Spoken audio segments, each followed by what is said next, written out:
Қазақстаным бақытым бағым берген, өнерпаздар мен еңбеккерлердің елекен.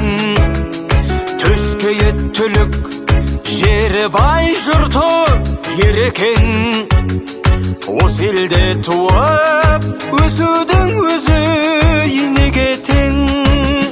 Қазақстаным жайлы мекенім, сен дөстім білмей қайғын екенін.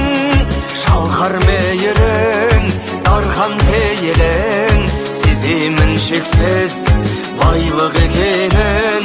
Қазақстаным жанашыр елім, көзімнің мөлдір қарашық едің. Жаңбыры жауһар, ауасы келім, атам мекенім.